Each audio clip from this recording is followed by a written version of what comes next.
안녕하십니까. 고대주술연구소입니다. 오늘은 지난번에 제가 약속했던 신목을 찾는 방법에 대해서 말씀을 드리려고 합니다.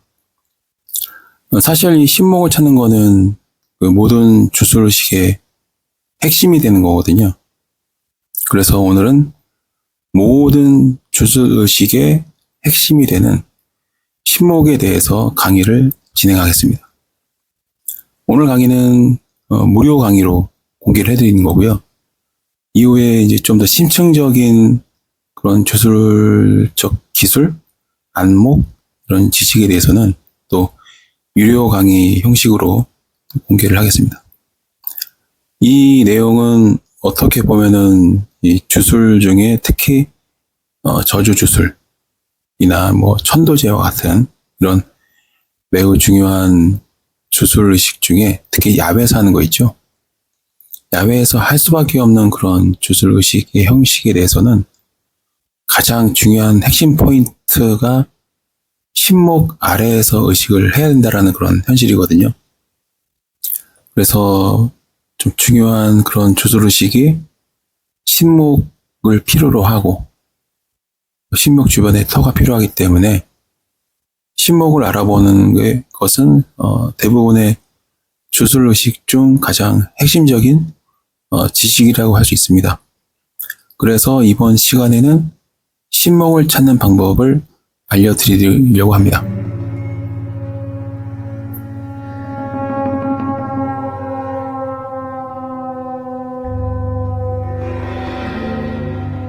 신목이라는 거는 그런 이제 무엇인가 이거를 말씀을 드려서 이해를 드려야 되는데 신목을 가장 핵심적으로 보는 이유를 이해하려면은 신목이 무엇이고 그게 주술적으로 어떤 의미를 갖는지를 이해를 해야 됩니다.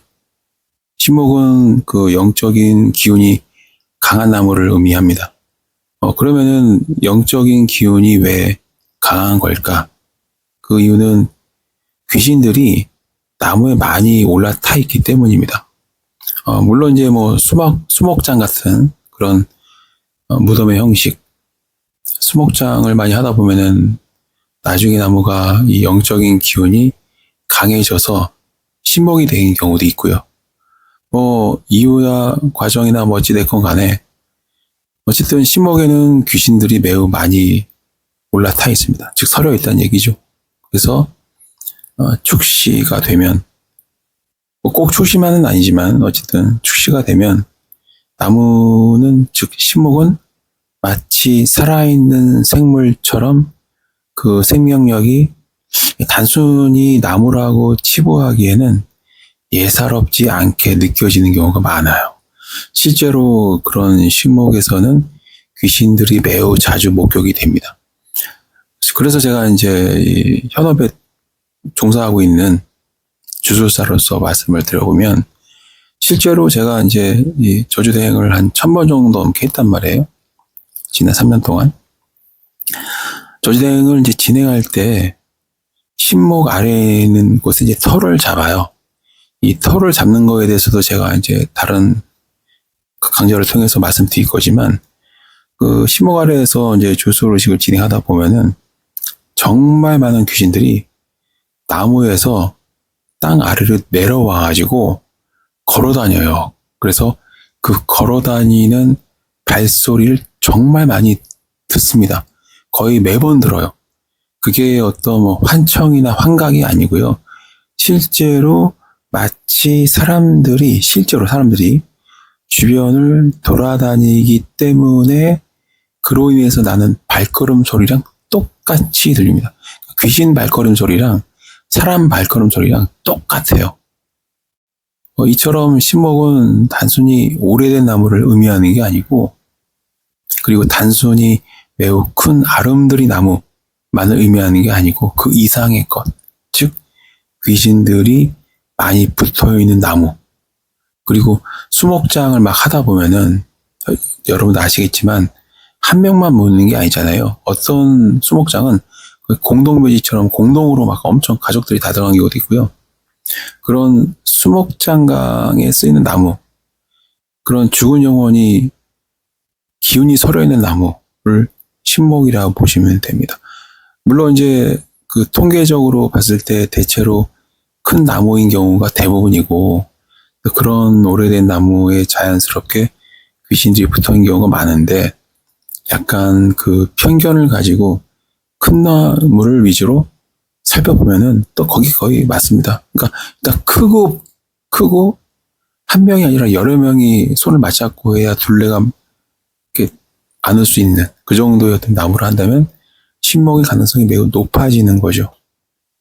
그리고 이제 또 하나는 이 신목이 꼭 이 죽은 영혼들이 많은 게 아니고요. 신목 나무 자체가 오랫동안 살다 보잖아요. 그러면은 그 무조건 아닌데 이게 굉장히 이제 막 마치 너무 막 수백 년 막 이 정도 되면은 이 나무 자체가 신목이 돼요. 거기에 뭐 영혼이 있고 없고 그건 중요하지 않아요. 더 이상 나무 자체가 마치 무슨 큰 지방령처럼 영적인 그런 존재가 돼버리는 경우가 있습니다. 그런 나무는 이제 흔히 말하면은 송진이 흐르는 거지만 나무 수액이 흐르는 거지만 찍었을 때 피를 흘린다 그런 얘기도 나오고 막 빨간색 수액이 나오기도 하고 그거를 이제 옛날 분들은 수액이라 생각하지 않고 피로 생각했겠죠. 나무가 피를 흘린다, 뭐 눈물을 흘린다, 나무가 소리를 낸다. 막 어떤 나무 잘랐더니 막 사람이 막 엄청 죽어 나갔다, 마을이 막 엉망이 됐다 이런 얘기도 저주받았다 이렇게 할 정도로 굉장히 영험한 그런 기운이 서려 있는 또 신목도 있습니다. 대체로 해서 신목이라는 걸 이렇게 세 가지로 이제 우리가 이해할 수 있고 그렇기 때문에 이제 남은 그 다음에 단계가 뭐죠? 어떻게 하면은 신목을 찾는지 그런 현실적인 얘기로 넘어가도록 하겠습니다.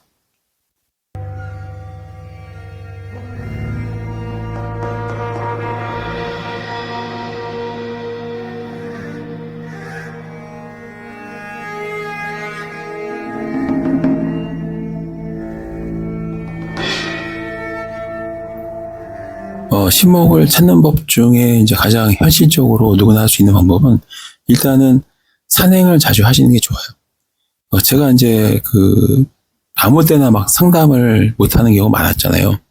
요즘이야 이제 좀 일이 뜸해져서 그렇지만 한참 막 저주대가 엄청 할 때는 전화 통화가 안 되는 경우가 많았습니다. 카톡도 제가 답변 바로바로 못 드렸을 거예요. 왜냐면 이제 좀 괜찮은 자리를 헌팅을 하고 다녀야 되기 때문에 왜 우리가 영화 촬영할 때도 현지 로컬이 됐건 오버시가 됐건 로케이션은 헌팅하러 간다고 그런 얘기 하잖아요. 근데 이제 산행을 자주 하면 좋긴 한데 꼭 그렇지만은 않다. 산에는 신목이 많아요. 근데 막 깔려있는 건 아니고 꽤나 찾기 힘들어요. 근데 신목이 꼭 산에만 있다라고 생각한 것도 오산이고 편견입니다. 신목은 사실 특히 도시 지역 있죠.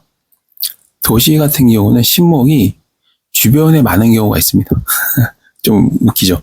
그러니까 시골이나 이런 데 가면은 집 주변에 신목이 별로 없고 뭐 마을이라든가 아니면 좀 산속 들어간다든가 있는데 도심지에서는 신목이 주변에 있는 경우가 있습니다.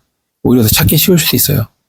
예를 들면은 어떤 아파트 단지가 있고 그 아파트 단지 중앙에 애들이 막 노는 놀이터라든가 시설물이 있는데 이상하게 그 시설물이나 놀이터에 엄청 큰 나무가 있는데 그 나무 주변에는 펜스가 둘러져 있는 거죠. 보호하는. 그리고 딱 봐도 누가 봐도 나무가 오래되어 보이고 그리고 이제 낮에는 막 애들이 목소리 듣다가 하지만 밤이건 낮이가 됐건 사람이 없을 때 그 놀이터에 있는 그 나무를 보면은 나무가 낮이 됐건 밤이 됐건 뭔가 음산하고 오싹한 기분이 든 경우가 있고요. 그리고 큰 나무가 있는 놀이터인데 애들이 한 명도 없는 경우가 있어요. 애들이 아예 안 노는 거지 거기는.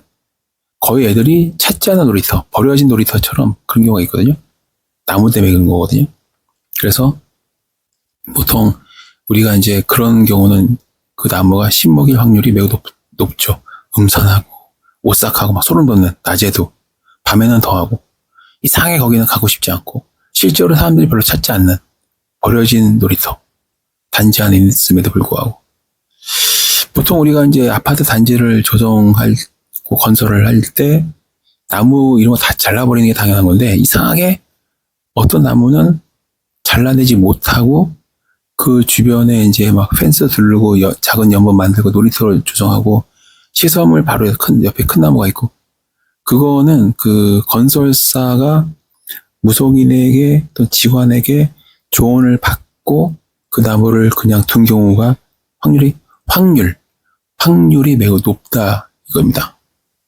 왜냐면은 다 아시겠지만 옛날 분들이 이제 뭐 건설사 사장으로 있고 막 중요 직책에 있는 분들 보통 건축 과정에서 이제 건설 과정에서 다치는 경우가 있기 때문에, 그리고 이제 왜 그런 말 있잖아요. 예전에 그 신목을 잘못 건드려서 공사장 인부들이 막 줄줄이 사고로 목숨을 잃는 사고가 막 빈발한 적도 많았고, 언론에도 보도가 엄청 많이 됐죠.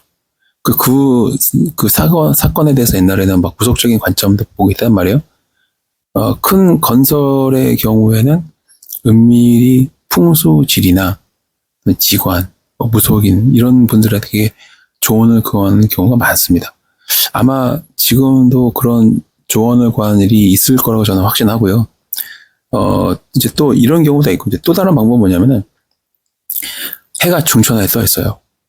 한낮이에요, 진짜. 해가 쨍쨍하게 떠 있어. 날씨도 좋아. 근데 이상하게 그럼에도 불구하고 엄청 큰 나무 같은, 크지 않다 하더라도 나무가 시커멓게 보이고, 심지어 햇빛이 드는데도 그 나무는 시커먼 느낌, 그리고 한기가 막 느껴지는 경우가 있어요.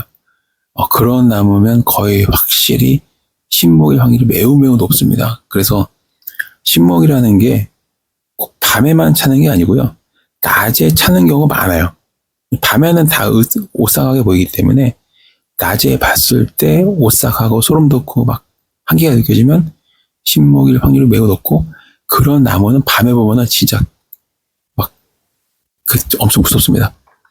그래서 이제 물론 이제 뭐 야간에 다니면서 영안이 있어가지고 귀신을 막 보고 하면은 그분들은 뭐 신목 찾는 거는 누워서 떠먹기죠. 매우 쉽게 찾을 수 있잖아요. 그래도 그런 분들이 굳이 이 영상을 보고 있지 않겠죠. 근데 대체로 이 영상을 보시고 계신 분이라 한다면 영안자가 아닌 경우가 있고, 또 영안자들 하더라도 확신하지 못하는, 대부분 귀신을 가끔 목격하긴 하지만 영안자가 아닌 경우가 이 영상을 시청하는 사람들의 공통점일 거라고 저는 생각합니다.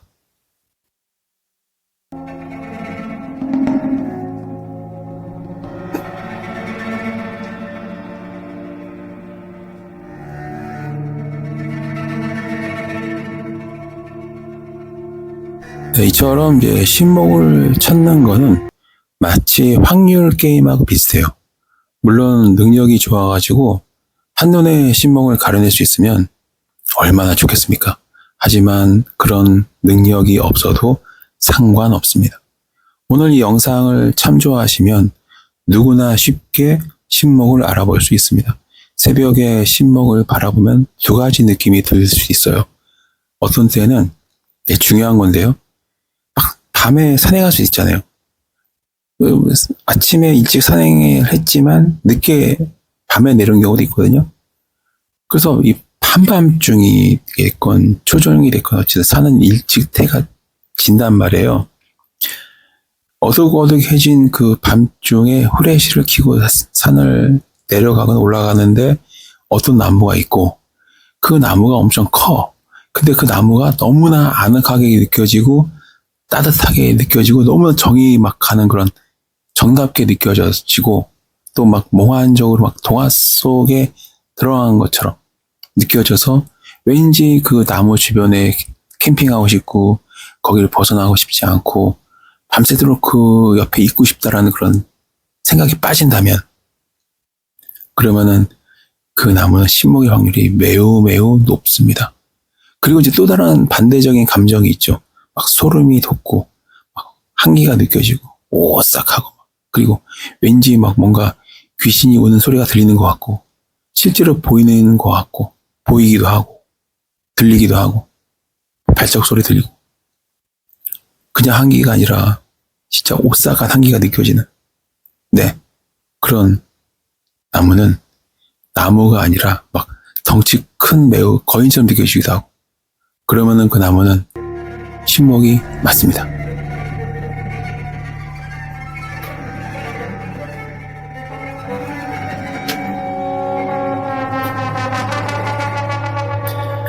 자, 오늘 이 영상을 시청하신 분들, 이제는 여러분은 신목을 찾을 수 있게 된 겁니다. 물론 이제 주술의식을 간단히 할 수 있는 터를 확보했으니까 이제 믿을 만한 주술의식을 할 수 있는 터가 마련된 거잖아요. 앞으로 어떤 주술의식을 하실 것인지 고민하는 일만 남은 셈이죠. 오늘 이 영상이 도움이 되고 유익하고 재밌었다 한다면 구독과 좋아요 꼭 해주시기 바라면서 이만 마치도록 하겠습니다.